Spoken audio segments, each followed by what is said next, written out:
નમસ્કાર, હું આપનો રાજુ કરપડા.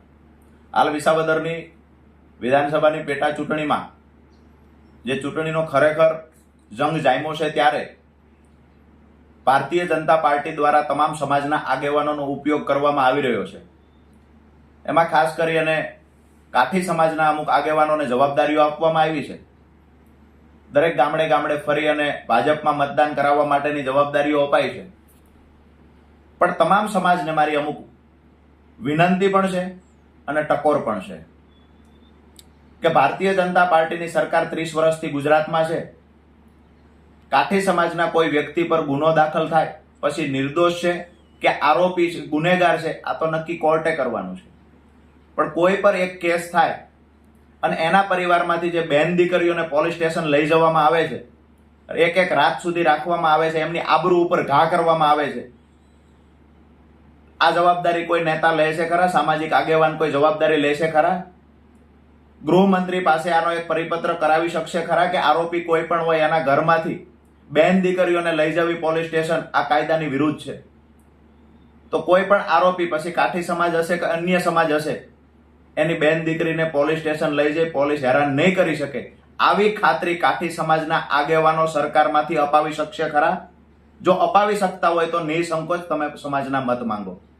જે ગ્રાઉન્ડ ઉપર છે, જે ખેતી કરીને પોતાનું ગુજરાન ચલાવે છે, જે મોભાથી જીવન જીવે છે, જેને તમામ સમાજો સાથે રાખીને જીવવાની આદત છે, સ્વમાનથી જીવે છે, આ લોકોનો રાજકીય ઉપયોગ કરી અને જે એમની સાથે અન્યાય કે અત્યાચાર થાય ત્યારે આ જ સામાજિક આગેવાનો ચૂપ થઈ જાય છે ને, એનું દુઃખ અમને છે.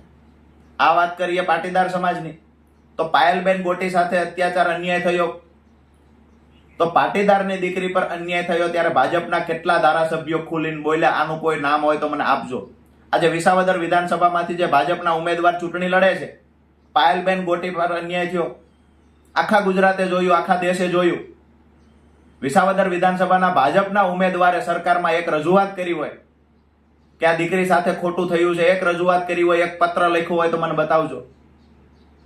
વાત કરીએ જસદણ વિછિયાની, આજે કોળી સમાજના અમુક આગેવાનોને જવાબદારી આપવામાં આવી છે સામાજિક લેવલે કે કોળી સમાજના મત ભાજપમાં અપાવો. પણ જસદણ વિછિયામાં 6 મહિના નથી થયા હજુ ઘટનાને, 85 થી વધારે કોળી સમાજના લોકોને ખોટી રીતે 307 જેવી ગંભીર ગુનામાં ફસાવી અને પોલીસે માર માર્યો અને જેલમાં પૂરી દીધા. એ દિવસે સમાજનો એક પણ આગેવાન ભાજપ સાથે જોડાયેલો બહાર નથી આવ્યો. મારી વાત એટલી છે કે ગ્રાઉન્ડ પર રહેલા, ગામડાઓમાં રહેલા મતદારોને રાજકારણ સાથે કોઈ લેવા દેવા નથી. પણ આ જે સામાજિક નેતાઓ આવે છે, આગેવાનો આવે છે, એમનો ઉપયોગ કરે છે અને જ્યારે એમને જરૂર પડે છે ત્યારે ભાજપની સામે બોલવાની હિંમત કોઈ પણ સમાજના આગેવાનમાં નથી બચી.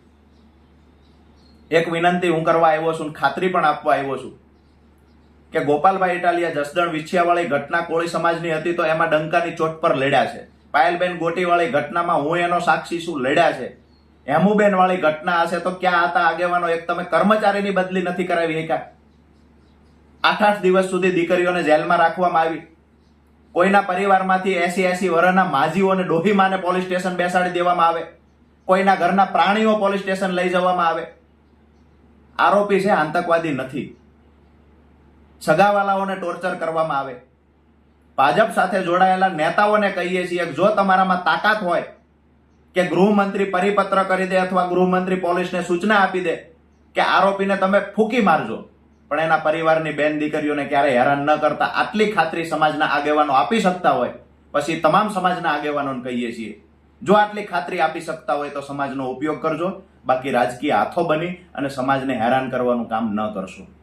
આ વાત સાથે મારી વાત પૂરી કરું છું. આવતી 19 તારીખે વિસાવદર, ભેસાણ અને જુનાગઢ ગ્રામ્યમાં રહેલા તમામ સમાજના આગેવાનો, કાર્યકર્તાઓ અને મતદારોને કહીએ છીએ કે સમય આવ્યો છે આગેવાનોને ઓળખવાનો. ગોપાલ ઇટાલિયા રોડથી લઈને વિધાનસભા સુધી તમામ સમાજ માટે લડશે, એની હું ખાતરી આપું છું. આભાર.